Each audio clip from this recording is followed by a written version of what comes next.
नमस्कार। आज का पाठ है कच्चा चिट्ठा। प्रस्तुत पाठ ब्रजमोहन व्यास विरचित आत्मकथा मेरा कच्चा चिट्ठा का अंश है। मैं अजय कुमार संक्षेप में इस पाठ को आपके समक्ष प्रस्तुत कर रहा हूँ। ब्रजमोहन व्यास जी की सबसे बड़ी देन इलाहाबाद का विशाल और प्रसिद्ध संग्रहालय है, जिसमें 2000 पाषाण मूर्तियाँ, 5000 मृण मूर्तियाँ, कनिष्क के राज्यकाल की प्राचीनतम बौद्ध मूर्तियाँ, खजुराहो की चंदेल की प्रतिमाएं, सैकड़ों रंगीन चित्रों का संग्रह आदि शामिल है। उन्होंने संस्कृत, हिंदी और अरबी फारसी के 14,000 हस्तलिखित ग्रंथों का संकलन संग्रहालय हेतु किया। पंडित नेहरू को मिले मानपत्र, चंद्रशेखर आजाद की पिस्तौल इलाहाबाद संग्रहालय की धरोहर मानी जाती है। पुरातत्व संबंधी संग्रहालय की विभिन्न धरोहर सामग्री का संकलन बगैर विशेष व्यय के कर पाना ब्रजमोहन व्यास का अपना विशिष्ट कौशल है। प्रस्तुत पाठ उनके इलाहाबाद संग्रहालय हेतु किए गए श्रम कौशल और मेधा कार्य का कच्चा चिट्ठा है। सन 1936 ईस्वी में लेखक कौशाम्बी गए और वहां काम समाप्त कर वह पसोवा चले गए। पसोवा एक प्रसिद्ध जैन तीर्थस्थल है और प्राचीन काल से वहां हर वर्ष जैनियों का मेला लगता है। कहा जाता है कि इस स्थान पर एक छोटी सी पहाड़ी की गुफा में बुद्ध देव व्यायाम करते थे। यह भी कहा जाता है कि इसी के पास सम्राट अशोक ने एक स्तूप बनवाया था, जिसमें बुद्ध के थोड़े से केश और नख खंड रखे गए थे। अब यहाँ स्तूप और व्यायामशाला के चिन्ह नहीं हैं, परंतु पहाड़ी अवश्य है। लेखक हमेशा संग्रहालय के लिए पुरातत्व की महत्व की सामग्री की खोज में लगा रहता था। लेखक इस आत्मकथा में कहता है कि वह कहीं भी जाता है तो छूछे हाथ यानी खाली हाथ वापस नहीं लौटता। पसोवा में उसे काफी अच्छी मिट्टी की मूर्तियां,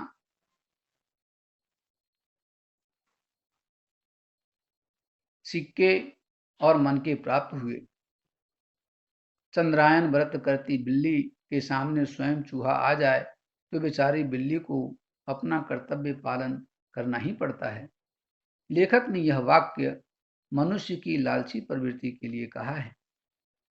व्यक्ति किसी सुंदर वस्तु को देखकर उसे पाने की इच्छा करने लगता है। लेखक जब कौशाम्बी से लौट रहा था तो उसे रास्ते में लगभग 20 सेर वजन की सीप की एक चतुर्मुखी मूर्ति पेड़ के नीचे रखी दिखाई दी। लेखक का मन उसे उठाने के लिए ललचाने लगा और लेखक ने स्वाभाविक रूप से अपने कर्तव्य का पालन करते हुए मूर्ति को उठा लिया और नगर पालिका के संग्रहालय में रखवा दिया। कुछ समय बाद गांव वालों को पता चला कि चतुर्मुखी शिव की मूर्ति अपने स्थान से गायब है। उन गांव वालों का शक सीधा लेखक पर गया, क्योंकि मूर्तियां उठाने के लिए पूरे क्षेत्र में वह प्रसिद्ध था। लेखक एक कहावत सुनाता है कि जब अपना सोना ही फूटा हो तो परखने वालों का क्या दोष। यानी यह बात लेखक स्वयं के लिए कह रहा है, क्योंकि उसे पता है कि लोग हम पर अगर शक कर रहे हैं तो यह सही है, क्योंकि मूर्तियां उठाने का काम वही करता था।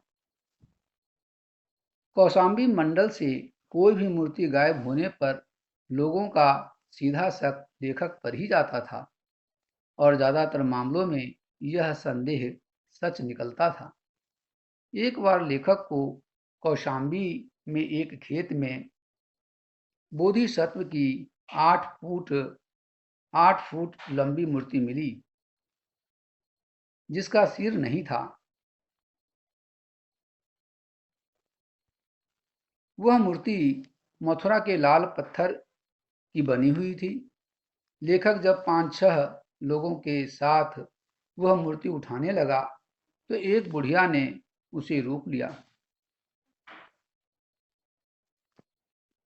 लेखक उस बुढ़िया को 2 रुपये देकर मूर्ति को संग्रहालय में ले आया। एक बार एक फ्रांसीसी व्यक्ति संग्रहालय देखने आया। बातों ही बातों में पता चला कि वह पुरातत्व वस्तुओं का व्यापारी है। इसी संदर्भ में लेखक कहता है कि कौवा और कोयल दोनों का रंग रूप एक जैसा होता है। बोली से दोनों का अंतर पता चल जाता है। जब फ्रांसीसी व्यक्ति संग्रहालय में प्रदर्शित वस्तुओं का मूल्य आंकने लगा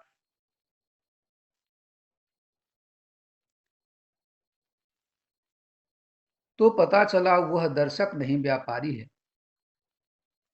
फ्रांसीसी डीलर ने लेखक से कहा, उसका संग्रह बहुत ही कीमती है। यदि उसकी कीमत रुपयों में बता दी जाए तो लेखक का ईमान डगमगा सकता है। लेखक ने उत्तर दिया, ईमान जैसी कोई वस्तु उसके पास है ही नहीं, तो उसके डिगने का सवाल ही नहीं उठता। और यदि होता तो इतना बड़ा संग्रहालय बिना पैसा कौड़ी के हो ही नहीं सकता। इस प्रकार लेखक ने अपने हल्के फुल्के अंदाज में उस डीलर को यह संकेत दे दिया, पहला, उसका संग्रह बिकाऊ नहीं है। दूसरा,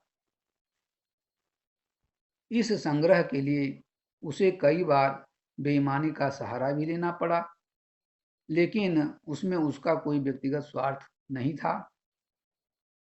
फ्रांसीसी डीलर ने मूर्ति का मूल्य 10,000 रुपया लगाया।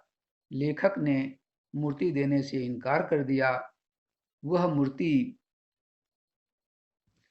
बोधिसत्व की अब तक की मूर्तियों में सबसे प्राचीन थी।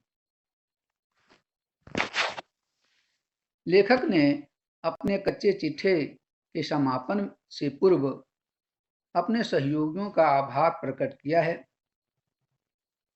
जिनके नाम इस प्रकार हैं।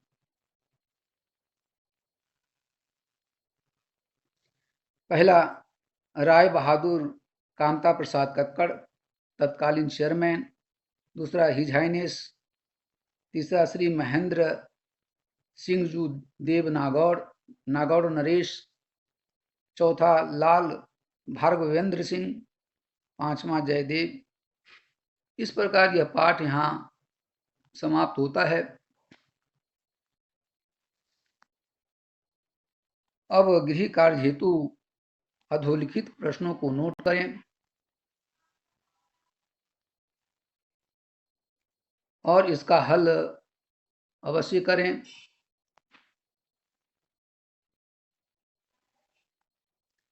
आशा करता हूं कि यह वीडियो आप लोगों को पसंद आया होगा। इसे अधिक से अधिक शेयर करें, लाइक करें और सब्सक्राइब जरूर करें। धन्यवाद।